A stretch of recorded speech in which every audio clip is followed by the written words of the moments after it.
It's a kind of honour to be asked by Greg, given how important his work has been to mine. In fact, the first thing I ever read about affect, first time I really encountered the term affect, was a very short essay by him, an essay called Sound Affects. I don't know if anyone else has read it. It's an incredible piece of work, it really is. What it does, it moves quickly between his daughter, Kendall, who at the time was about 2.5 years old, attempting to sing and failing to sing, and attempting to sing and failing to sing, Bjork's Army of Me. I was going to kind of give a version of this, but then I thought this would probably go terribly wrong. And then it moves into Groundhog Day, it moves through Proust, and what it does really beautifully is kind of sense affect as the kind of piling up of daily insignificancies, not on the register of the explosive or the shock, but affect is this constant accumulation that occasionally crosses thresholds, occasionally. So for me, what's been the kind of the promise and the imperative of work on affect is kind of cited in the tension in the relation between that essay of Greg's, an essay which very quickly led me to the work of other people in this room, Brian Masumai, Katie Stewart, amongst others. In the tension between that and this quote, which is a quote I come back to again and again. But it's a quote that I perhaps read not as a kind of invocation of contingency, the contingency of attachment, but as a kind of question and a kind of challenge. A challenge to understand that if this is the case, if affects can be attached to anything, then how then are affects always becoming and being organised? So for me in this, I've always been interested in the question of organisation. And that's what I'm going to talk about today. I'm going to present a number of scenes from initial work on a kind of genealogy of neoliberal reason. A genealogy of that problematization of life, the problematization of all life without exception through the form of the market. And I'm going to try and give a sense of some of the affective conditions, some of the collective affects that fold into the circulation, the translation, the expression of neoliberalism in different contexts. I'll start with some words by Milton Friedman. In 1998, he reflects with a typical stridency and bellicosity on victory in what he calls the war of ideas. One sign of victory for him is a change in something curious, a change in the climate of opinion. He writes, "To judge from the climate of opinion, we have won the war of ideas. Everyone, left or right, talks about the virtue of markets, private property, competition, and limited government." While listening to the incredible keynotes last night, the kind of affective inducements, the kind of Malcolm McLaren, had a moment of utter existential crisis. I'm like, what am I bringing to this? I'm bringing basically Milton Friedman's memoir, which is a quite incredible work entitled Two Lucky People. Although it describes itself in the back as a vivid memoir. Vivid memoir. It's actually an incredible piece of work. It kind of contrasts this utter stridency and bellicosity with the sense that Milton Friedman just happens to turn up at various historical events and historical moments. There's this kind of refrain of kind of being lucky, kind of repeats across it. It becomes actually like hideous at various points when he talks about his, particularly when he talks about Chile, actually. Writing 10 years earlier, a very different writer with a very different tone hesitated before naming something similar, a similar change in climate. Stuart Hall writes of a more hospitable climate for a certain kind of neoliberal idea. Gradually, in the more hospitable climate of the 1970s, these seeds began to bear fruit. First in the learners' journals, then in the senior common rooms, and finally in informal exchanges between the new academics and more sensitive senior civil servants. A monetarist version of neoclassical economics came to provide the accepted frame for economic debate. So in this paper, I'm going to ask whether the tenacity and seduction of that strange thing we call neoliberalism, and it is in part a function of the presence of various affective conditions, ambiguous, amorphous conditions named by very different authors. And I'd like to apologise to Stuart Hall for juxtaposing him with Milton Friedman. Very different authors as a more hospitable climate for ideas, or a gradual change in the climate of opinion. Affective conditions whose strange materiality is sensed by the shared use of the word climate. For what's at stake here, in thinking about the roles of affective condition, is discerning how neoliberalism is continually conditioned and reconditioned affectively, as it actualizes in particular conjunctures, particular context. But also thinking about how neoliberalism actually exists as dispersed qualities or senses, how neoliberalism actually exists as something like a climate of opinion, or something like a more hospitable climate. So what I want to kind of do in the background to my talk today is kind of both open up and tighten up what kind of thing we consider neoliberalism to be, by not presuming beforehand its form. I want to try and think neoliberalism without presuming the form of a whole.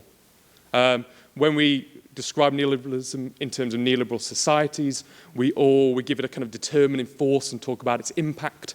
We smuggle in various assumptions about form. And what I want to do is multiply out the forms that neoliberalism takes. But at the same time, and simultaneously, I want to ask a little bit about the form of affective conditions. The form of things like atmospheres, things like moods, things like structures of feeling. And think about them as the kind of tension between the idiosyncratic and the systematic. And think about them without that kind of recourse to affect as the outside or other to form. So my attention here is not on singularity. Neither is it on affect as a kind of index of the exorbitant or the excessive. Rather, and following various attempts to kind of try and cleave the question of mediation from representation, I'm interested in learning to sense affective conditions as immediate mediations in one of the senses that Raymond Williams gives the term mediation in his 1976 keywords entry. He attributes it to Adorno. Mediation, and I quote from Williams, a direct and necessary activity between different kinds of activity and consciousness. It has its own, always specific forms. So I want to think about the always specific forms of affective conditions. I was listening to Lauren and Katie's kind of incredible presentation yesterday.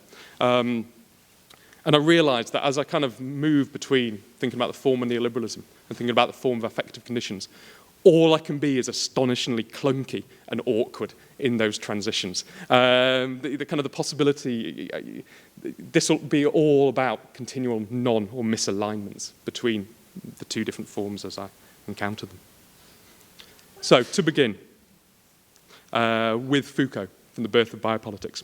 In 2 lectures in The Birth of Biopolitics, series of 78-79, Foucault makes some brief remarks on what he terms state phobia, or anti-statism, described by him as an anxiety or fear about the state. He moves very quickly from these. They're really asides. He treats state phobia as one of a number of signs of a crisis of governmentality. Almost as soon as the term is mentioned, he draws a parallel with a fear about the despotic state in the 18th century, and asks, again really as an aside, whether this phobia, contemporary state phobia, is, to quote him, perhaps also ambiguous. This is but one of a number of occasions of the kind of the more or less implicit role given to various collective affects in Foucault's works, particularly in the genealogies.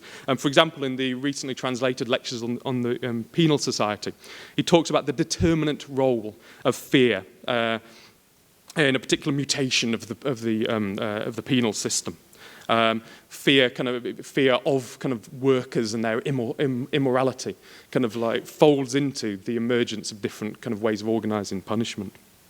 Foucault talks about the great fear and history of madness from early period, obviously. So there's a whole series of traces of collective affects in Foucault's works. Possibility of a quite different reading, I think, there.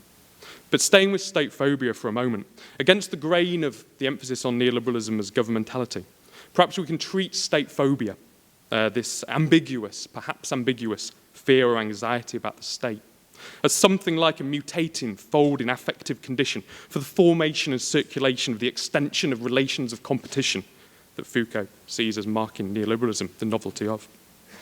Albeit a condition that is ambiguous. Why ambiguous?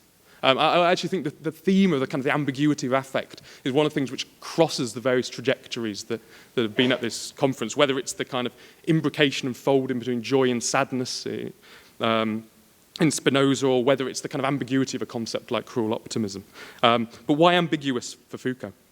First of all, he emphasizes, and this is kind of my reading of it, state phobia's polymorphous origins. In doing so, reminding us that can never be an exclusive relation or a kind of tight homology between a collective affect and a particular style or form of political reason. As a distinctive pattern of pressures and limits, state phobia is a mobile condition. It crosses between forms of neoliberalism and the French and international left that Foucault was writing in the context of at that time. Formulated at one point, perhaps localizable in a crisis of governmentality between 1930 and 1945, state phobia came to have what Foucault calls a force of circulation. So we can think here around this first kind of ambiguity of how resonances are created at the level of collective affects between disparate, even divergent forms of political reason. And of course, today, state phobia is not only neoliberal. There's various kind of variants, mutations of it. Liberal bourgeoisie, concerned with the crisis of democracy, concerned with left and right, perhaps with the surveillance state, radical left-wing critique of the state as repressive, variants of, perhaps, something like state phobia. So to begin with, folded into neoliberal reason, a collective affects, state phobia being but one, that gather within them other forms and styles of reasoning. Now, as we know and haven't got time to talk about here, but can do after, neoliberal relations with the state are multiple and ambivalent. Nevertheless, we can think of state phobia as an effective condition in that it mediates how the state is used strategically with the hope of creating and extending throughout society what Foucault calls the concrete and real space in which the formal structure of competition could function. And it's that hope of the extension of the market, which I consider to be critical to neoliberal reason. So Foucault gives a couple of specific qualities to state phobia. So first, the state is endowed with what Foucault calls an endogenous imperialism in relation to civil society. The state is positioned as this thing which is constantly dominating. It's other, it's outside, its target, its object. Second, and linked to this focus on the evolutionary dynamism of the state, it's presumed to be a genetic continuity between different forms of the state, with the result that what the actual state does is constantly passed over, Foucault argues, in favour of a future-orientated general disqualification by the worst the state might or could do, that enacts effectively what Foucault calls, and I quote, the great fantasy of the paranoiac and devouring state. Now, of course, contemporary state phobia, even that form embedded into neoliberal reason, is not singular. Could track different raced and classed articulations of it. For example, critiques of the excesses of the welfare state and the dependencies it supposedly engenders is completely inseparable from stigmatization in class and race terms. But I think what is useful conceptually here in this account of state phobia from Foucault is the sense that collective affects mediate by shaping how things come to be present and come to have a force. It also hints to the affective present as a series of barely coherent amorphous conditions. So in the remainder of this paper, the remaining 15 minutes or so we have a chance for questions, I want to draw on some scenes of state phobia from a genealogy of neoliberal reason that I'm in the midst of conducting, in order to differentiate between the form of two different affective conditions, atmospheres, structures of feeling. What I'll be presenting are fragments of fragments of fragments, and it'll become apparent why that's the case as I go on. It's taken from a much larger project that I can talk of, a series of different scenes, which I can talk about over questions. I want to start with something that might be called an atmosphere. It might also be called the origin, for at least a certain variant of neoliberal reason, provided we use the term origin advisedly to name something like a complex kind of enjoinder of forces. Scene 1. Founded by Friedrich von Hayek and first meeting in the Hotel du Pape near Montpellier in April 1947. Initial meeting of the Montpellier Society was attended by 39 economists, historians, philosophers, journalists. Over 10 days, the participants came together for a series of discussions, excursions, informal meals, in the hope of, according to various participant accounts, of fostering a new or revised liberalism. The affective background being what participants in memoirs and elsewhere describe as a crisis of our times, in which human dignity and freedom were threatened by, to quote from the Society's founding statement, the only text to result from the meeting, the constant menace from the development of certain tendencies in policy, specifically the post-First World War socialist revival of forms of state intervention. One participant describes the group as a series of true believers huddled together for warmth on a dark and stormy night, which is perhaps one of my favourite ever quotes, for various reasons. And one of the things which is interesting about this quote is how often this sense of the collectivity of experience in the midst of the isolation and despair felt by these participants is constantly repeated in memoirs, in reminiscence, in official accounts of the formulation of this society. In other words, and I don't want to make too big a deal of this because it's utterly banal, but right at the heart of a form of thought considered to be about individualism is something like a trans-individual experience of collectivity. Something like that. It kind of reminds us as well that kind of mobilisation through the trans-individuality of affect is not only a question and only something that progressives do. Collegiate, convivial, spirited, stormy, intimate.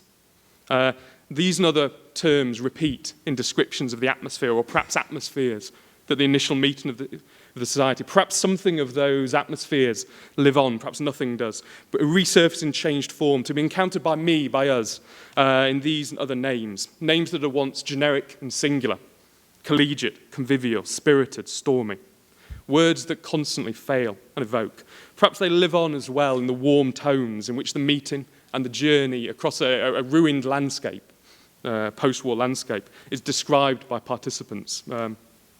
In the photographs of the group that have become a trace, perhaps no more, of the meeting, in the position granted to it in official accounts, amongst many other traces of atmospheres that have perhaps lost, perhaps not lost. So in the midst of post-war crisis and a fervent belief that a revival of liberalism was necessary and just about achievable, the atmosphere of the closed meeting was one element in the formation of a transnational community amongst participants who shared up to that point a despair and isolation. We might think of it as one forum amongst many others, in which the inflationary anti-state suspicion that Foucault writes of intensifies and condenses, even if it didn't originate there. The meetings are occasions there for the reconstruction of liberalism. And key to that reconstruction, at least in the early meetings, and then the meetings changed kind of really interestingly, was a mode of speech and encounter, a privatized strategic elite deliberation that was consensual on the threat to liberalism, but was not harmonious on how the state should intervene in society to create a market order. The style and tone of speech being one element, but one element, in the remaking of a kind of intimacy that countered this despair that members in various forms of exile, actually, at the time, shared. Other elements being the fragile hope, and the whole project is actually a project about hope and momentum, anyway. Other elements being the fragile hope amongst true believers huddled together for warmth, that the crisis of liberalism could be ended. So stepping back awkwardly, clunkily, perhaps atmospheres might seem to have a form that is always deforming, not simply a formlessness that promises some kind of resistance to the systematic, but a form that is always deforming. They kind of stand in between holes. Atmospheres as total effects that are always more than the sum of the elements through which they are composed, and a continual becoming amorphous as they fold with and into other things that they become indistinct from. Consider, for example, as a kind of thought experiment, how the atmospheres of the first meeting fold into the society's founding statement. While, of course, there's no necessary relation between a statement and the atmospheres constituted by acts that include the writing of that statement, the text holds together around a sense of hope, a kind of fragile hope at the time, for what the society might accomplish in the midst of crisis. To quote, "The society's object is solely by facilitating the exchange of views amongst minds inspired by certain ideas and broad conceptions held in common to contribute to the preservation and improvement of the free society." Perhaps it's this sense of inauguration, which repeats across the traces of this meeting, sense of inauguration, of weak hope against the despair participants shared, that is relived when they warmly recall the meeting, or retrospectively grant it some degree of causal significance in what Friedman called victory in the war of ideas. Perhaps. So the form of atmospheres is doubled then. Atmospheres come and go in the particular enclosures that they emanate from and temporarily envelope. But atmospheres or traces of atmospheres also move and change form, becoming capacities to affect and be affected, such as, again, to looking at the kind of the various traces of these atmospheres, such as a sustaining belief participants felt subsequently, the feeling of being emboldened that came to characterize the Montpellians as they moved, as they circulated. So this is but one occasion where state phobia repeats with difference, as it intensifies in the ordinary occasions that make us something like a society or something like a school into affective spaces of belonging. There's also a big case study of the Chicago School of Economics in the wider project. So as well as having a tone itself, neoliberal reason emerges in the midst of indeterminate atmospheres that imbue occasions. And networks, societies, other organizations embody atmospheres in their tone and function atmospherically. Scene 2.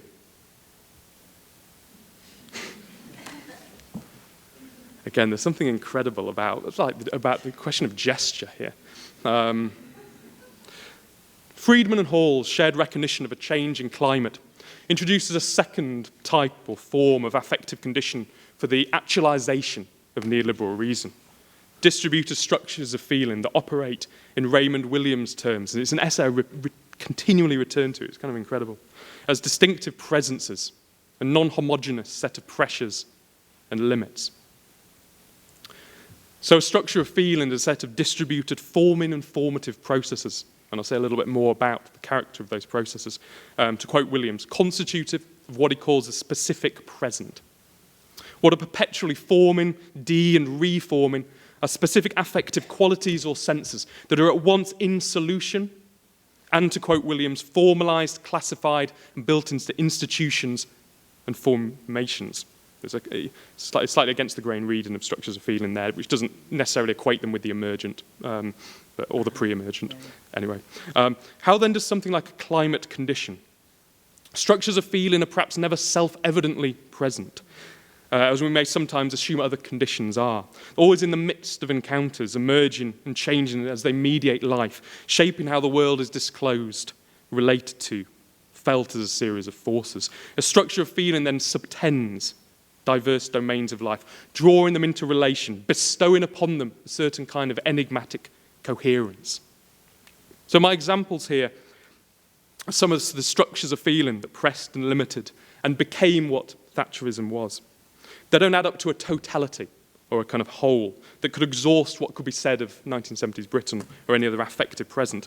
Their coherence is best a kind of disjunctive synthesis as they fold into the actualization of neoliberalism that Stuart Hall gave the name Thatcherism to. And the rest of the papers are kind of homage and kind of rereading of Stuart Hall on Thatcherism. In an essay that launched the word Thatcherism into political vocabulary, Stuart Hall tracks a shift in popular mood, a swing to the right that expressed a retraction of the post-war social democratic promise in the midst of a translation of neoliberal reason into a political project. Together with colleagues and across their work, Hall describes in strikingly effective terms a cluster of crises. And there's resonances here with the kind of that sense of ordinary crisisness in Laurent Ballant's work as well, in which a variant of neoliberal reason took hold. For example, they touched on the virulence of the reappearance of the Red Scare in relation to miners, and other enemies within. They described the middle classes in a state of irritable, Thatcher-like arousal. I'm always unsure about the word arousal in that context. At the same time, the crisis came to be organised around a collective conspiratorial paranoia that the British way of life was threatened from within. In this climate of something like emergency, an exceptional state flourished, buoyed by an authoritarian mood. So whilst this was not their intention, Hall and I remind us that neoliberal reason happens through multiple, coexisting, smudged structures of feeling that enter into loose relation rather than tight homology with actualizations of neoliberalism. Others are kind of there in the background in the discussion of the Montpellier society, that sense of crisis within which the society operates, and sense of crisis which folds into the despair and isolation that participants supposedly shared. These examples remind us that structures of feeling are resonances. They are the resonances that create a dispersed but shared affective present felt across diverse phenomena. As well as being resonances, structures of feeling intensify around scenes, objects, figures through which people are pulled into the orbit of neoliberal reason. Consider for one of the best examples of this, the sense of inevitability that Mark Fisher diagnoses in his discussion of capitalist realism. Is a incredibly acute diagnosis of a structure of feeling, I think. The sense of inevitability is present through the absence of the imagination of alternatives, and it's reenacted in resigned or fatalistic claims that whether desirable or not, and whether agreed with or not, capitalism is the only realistic system for the organisation of economy. So capitalist realism is not about endorsement. It's not about enthusiasm. It's about these minor affects of resignation, acquiescence. Capitalist realism, this sense of inevitability, intensifies when alternatives are ignored, denounced, mocked, demonized, or otherwise discredited. So it's not only actually about acquiescence and resignation and fatalism. There's a kind of movement of intensification at various points. Consider, for example, the figure of the extreme left. The figure of Jeremy Corbyn, actually, is a perfect example of this at the moment, in post-Thatcher UK, discredited through the charge that they have failed to adjust to reality. In this process, there's a kind of back and forth movement. I can say so much more about structures of feeling present atmospherically through the impressions that envelope, stick to particular political figures. So the diagnosis of Thatcherism from Hall and from others is astonishing, because it shows how the actualization of Thatcherism was inseparable from multiple structures of feeling coexisting that always make any formation more than neoliberal. It kind of completely cuts this way we have of talking of neoliberal societies or states. So Thatcherism inseparable from a movement of a kind of anxiety that attached to and stuck to various othered objects and scenes. Hall and colleagues describe a very specific movement whereby social anxieties are displaced into a cycle of panics, and then anxieties intensify, attached to particular figures, and then disperse again back into a general movement of something like panic. Take race.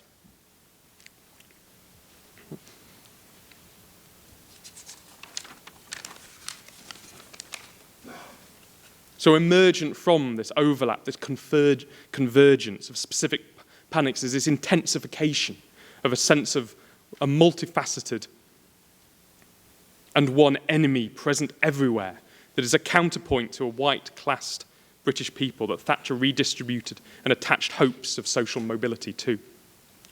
This double structure of feeling, intensification of anxieties, resonances of multiple anxieties into one enemy, provides one affective condition for that authoritarian pole that characterised Thatcherism's articulation of neoliberalism. This sense of one enemy provides then something like an affective condition, though, for another repetition of with difference of state phobia. So you have the authoritarian state, which is one state, affect, the kind of the law and order state.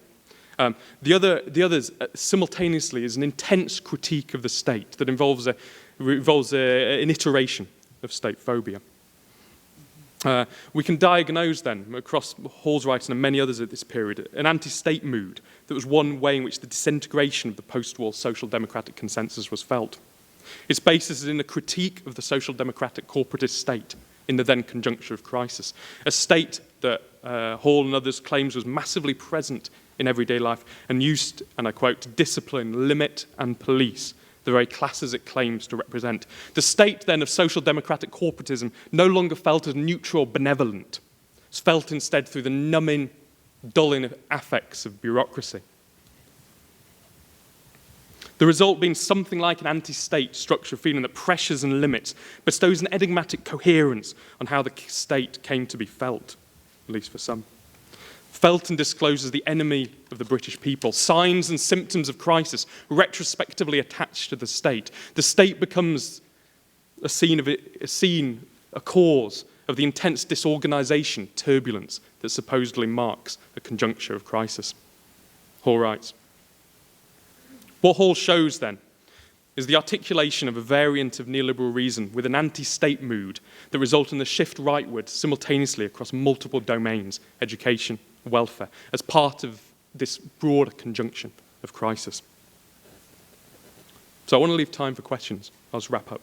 This is only one account of the now residual, but still present, affective present. In itself, it's not sufficient as a diagnosis of the affective geographies of Thatcherism, nor of how Thatcherism lives on in contemporary austerity politics.